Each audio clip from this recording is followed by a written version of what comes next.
Whoa. Oh, actually almost fell over. Okay, welcome to my second Q&A. Today we talk about my favorite freerunning shoes, how I get shit done even on a shitty day, and how to tell your parents that you want to do freerunning. Oh shit. Okay, let's go. Am I looking alright? All good? Okay. It's weird, I always feel a little bit nervous before doing these Q&As because it's kind of one big take and I don't want to cut them, so I'm trying to get everything right the first time. Let's see if I pull it off. First off, thank you for tuning in. This is my second Q&A. I'm super excited to do more of these. They're really fun. I got a ton of questions from you guys and it was really hard picking the ones that I thought would give you guys the most value and that would satisfy the most people, and also things that I've been wanting to talk about. So, let's go right into it. Jason Paul Q&A. NB3 Reese asked, what are your favorite freerunning shoes? So straight to the point, for me there's two shoes I love at the moment. For training, the Adidas Essential Star 2.0. These are fucking awesome. The sole is flat rubber, which means it's good for all surfaces. The grip is good, they're really light, they got just enough cushioning. I like the style. I usually use a Sharpie to color in the stripes so they're all black. I love these for training. They're awesome. Best shoe I can find right now. I just ordered 3 more pairs on Amazon. I'll put a link in the description. Another pair I love are these guys. They're called Supra Owen Mid. A little hard to find these days. They're great for like their weight and their cushioning. And my favorite thing about them is their style. Like, they're my favorite shoe that I can wear out when I'm going somewhere that's a little bit more fancy, or I don't necessarily training, but I want to look good. I love the look of these shoes. Biggest downside is the sole is like this, which means it will start breaking pretty quickly. So I try to wear them more for like the occasions where I might do a little bit of jumping, but not too much. Yeah, that kind of happens. Also, link in the description. Those are the 2 pairs I have right now. Love them. Ian McFadden asks, what is the best advice anyone has ever given you? When I read this question, it didn't necessarily make me think about an advice I got, but about a phrase my dad said that always has stuck with me. And it happened when I was more of a gamer computer kid. Before freerunning, I used to spend most of my days at home, 6-7 hours, playing video games, and I had amazing, great times, and I wouldn't want to do anything differently. But I remember one day my dad asked me if I wanted to join him and my mom on a bike ride, and I said no, I'm going to stay home, and I had a pretty boring day. And when they came home, they told me, I don't even remember what it was, but they had this story about an incredible thing they'd seen, and it was funny and entertaining, and it was just a funny story. And after that he told me, look, if you go out you'll see something, or you'll experience something. And I think that has always stuck with me, is this excitement about the world in that phrase, where I know if I go outside I will see something. It might not be what I expect, it might not be the best thing ever, it might just be a person that's wearing funny pants and that I see, and that will kind of make my day. But I always think if I go out I will see something, and that excites me, just the thought of it. So yeah. Linus XV asks, how do you get motivation to get up and do stuff if you are having a bad day, or if you feel like you're getting nowhere? I definitely have those days sometimes, and I'm more of the guy who, like, I'll pack my day with a million things, and there's so many things that I'm excited about that I can't get everything in a day that I want to do. But then every now and then I'll wake up and I won't feel motivated, I won't feel excited, I'm kind of feel a little bit lost on what I want to do, and I kind of realize that for those days it's really important to fall back to like your habits and to your goals you set yourself. So how do I do that? the way I set goals for myself is that I make goals very, very easy. Because what I found is that if I set myself a goal, like say I want to learn splits, like for this year my goal was I'm going to learn to do the splits by the end of the year. And I know the best way to do that, and the ideal way would be to do like 30 minutes or an hour of stretching every day. In the past, whenever I set myself a goal like that, I might do it for a week, maybe even for 2, but as soon as it will get difficult, or I'm traveling, or something happens, I'll fail to meet my goal. Even if it's just a day or 2, but that will demotivate me so much that I'll stop doing it entirely and I'll end up doing a month of no stretching. So instead, what I taught myself to do now is to set myself very easy goals. So right now my goal is to do 1 stretch before I go to bed.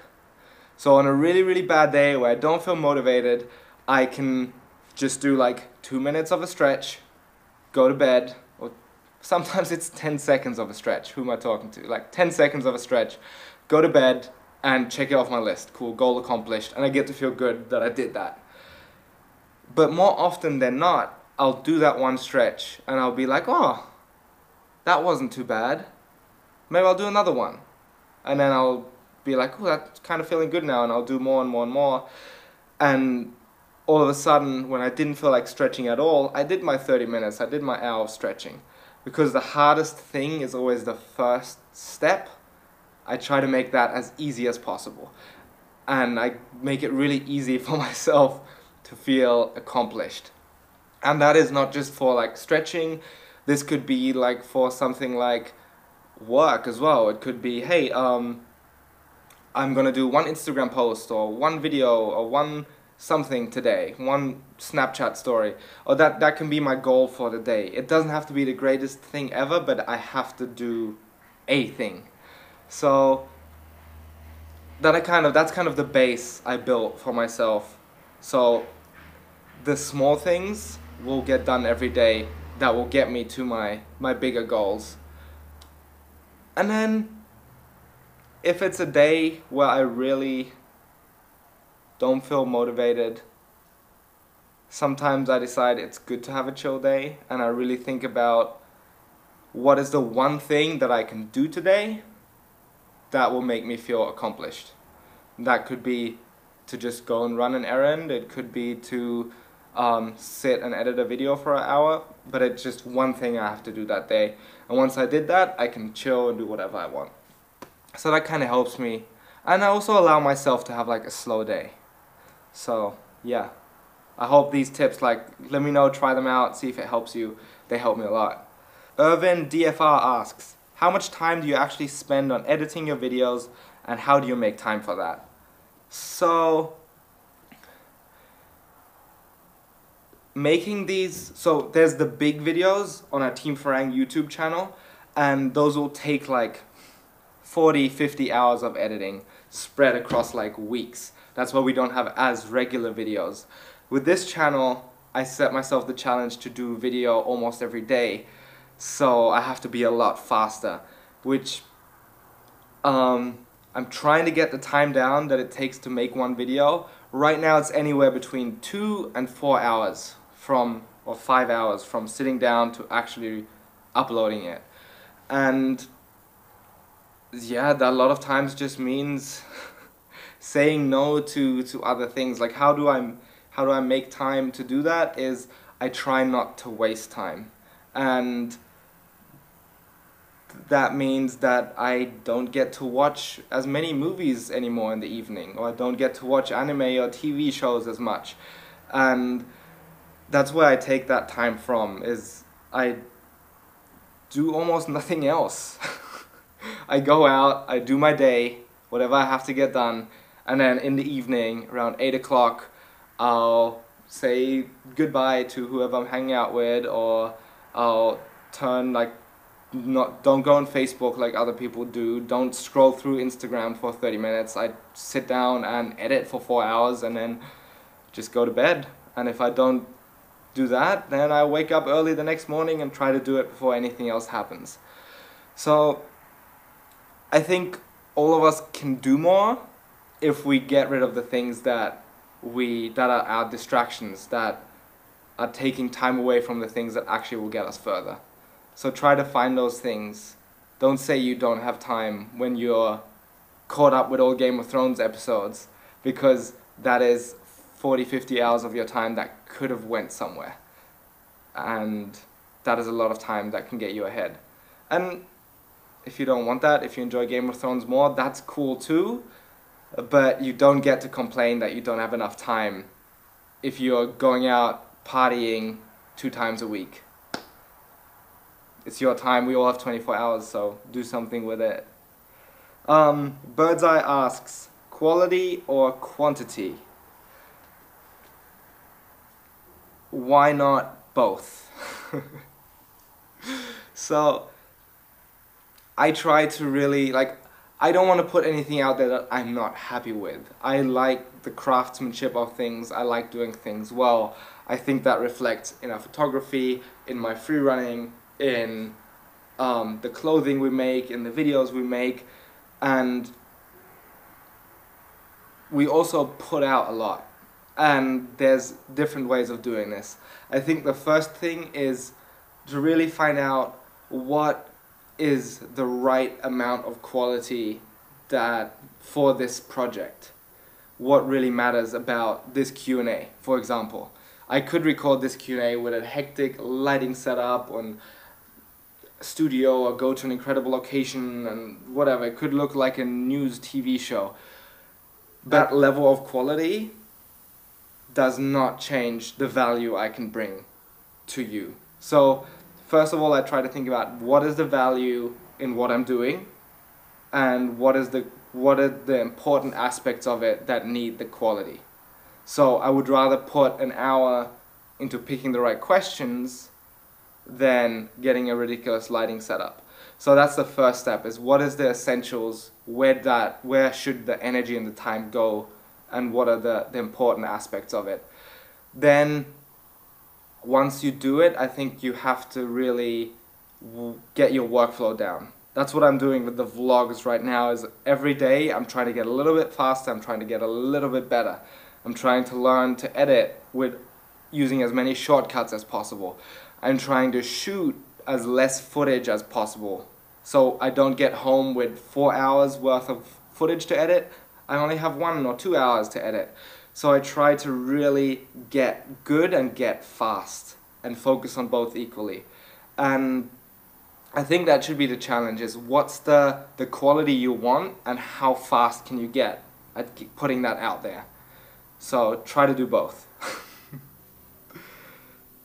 Ovidio asks, how did your parents react when they found that you were doing free running and parkour? Did they like the idea? Did they support you? And if you have some tips about how to let your parents know about what parkour free running is all about, please let me know. So I really wanted this question in here because I get that question a lot, and I understand that this is huge problem for a lot of you guys. You're 14 years old, you're in love with something and you want to do it, but your parents just don't get it and they're against you doing that. When I first started free running, when I fell in love with it, I had exactly the same fear. I didn't tell my parents, I didn't tell my friends. I had one friend who I would go out with secretly and do free running. I even remember that before I told my parents I was doing free running, I was sitting in my room and I was watching free running videos, and my dad happened to walk in, and he just walked up and was watching the video with me, and he was like, "Ooh, that's crazy, don't try to do that," because he knew I was not athletic, of course. And that even strengthened the feeling of, I should not tell my parents that I'm doing this. Of course, when you're 14, it's probably pretty obvious to your parents what you're up to. So they found out sooner or later, and they confronted me and told me that, "Hey, are you doing this?" And I told them, "Yes, I'm doing this." Of course they were worried, they were concerned about me hurting myself. but they also understood they couldn't really stop me from doing it. So we just had a really good talk. I promised them that I would be safe, that I wouldn't risk anything, and they were really cool with me doing it afterwards. So I got lucky with that. My parents are incredible and super accepting and open-minded. So I had it a lot easier than a lot of you guys have right now. So why is this so difficult? Why is this so difficult compared to other sports especially? If you look at gymnastics or rock climbing and surfing, a lot of these sports that have high risk involved at least the professional level, you could tell your parents, I want to do gymnastics, and they would be like, cool, we'll sign you up the next day. Or rock climbing, they're like, cool, we'll take you to a place and you can do it. The reason that this is a lot easier for them to do is that for all these sports, it's really easy to understand how you get from the beginner level, from your first day, to pro level. And everybody knows, if your mom thinks about gymnastics, she knows that a pro gymnast in the Olympics has trained 15 years to do that. And she has an understanding of where that girl started or that guy started and how he got here. And it makes sense to her. When she looks at free running, she knows where you are at. You're maybe athletic, but maybe not. And then she sees the top guys in the sport who are jumping across rooftops and doing crazy things and double flips and jumps over gaps that seem inhuman. And she has no idea how to get from here to here. It almost seems like this person just goes out and does it without any training. Understand that we make it look very easy and effortless. So of course she's worried that you will go out and just try that and hurt yourself. Rightfully so, that's not what you should be doing. There's 10 years of practice between A and B, and you're meant to take all the little steps on the way. So I think what's important to make this easy for your parents is, one, explain what you want to do. Find a video that you can show them that shows free running in a very safe way. Make them understand to do free running has nothing to do with going into heights. It has nothing to do with taking risks. Matter of fact, you can do a lifetime of free running with never going on a rooftop. So find a video that communicates that to them and make them understand that's what you want to do. Then try to explain them that you want to stay safe, you have no interest in going and risking anything, you want to use this to get better and to strengthen yourself, and really explain to them why you care about this so much. I think one other great way of doing this is by actually taking your parents to a freerunning jam. I see a lot of parents at freerunning jams with their kids, and whenever I talk to them, they're usually super excited. They tell me about how, like, their kid's 12 years old and he loves this and they're so happy he found freerunning and this is great. And as soon as they walked into the freerunning community, into an actual jam, they understood how positive this is and what a great community, how safe everybody trains and how much everybody looks out for each other instead of pushing each other to overstep their boundaries and do crazy things. So depends if your parents are open-minded to do this, of course. Maybe ask them if they can take you to a freerunning jam or to a freerunning workshop, event, classes, whatever that is close to you, and make them see what it looks like firsthand. Or even take them out on like a solo training session and show them what you do, so they actually understand. I think that's the hardest part, is that they don't understand. So you have the job to explain that, and you know best how that works for your parents. And of course, there's always that one parent or that person that doesn't get it and that doesn't understand. And the cool thing is for freerunning is that you don't need anything for it. You don't need a bicycle, you don't need a skateboard. You can go and do freerunning barefoot, in jeans, whatever. You don't need anything to do freerunning. So it's very hard for anybody to stop you from doing it. So I think if anything else fails, you know you want to do free running, you know you're going to teach yourself in a safe way, you're responsible, at best you have a friend to do it with in case something does happen, he's there to help you. And then just go out, don't tell anybody about it. Sorry, parents, but some of you don't get it. Like, that's what some people have to do. Yeah, that's it. I think that was the last question. I got a little serious with that. Thank you for all the questions. These Q&As are super fun to do. I'm kind of looking for a name for this Q&A show, concept, whatever. Let me know in the comments what your idea is for a name for my Q&A show, and also leave me a question for the next one. I'm down to talk about like our clothing, filmmaking, general life,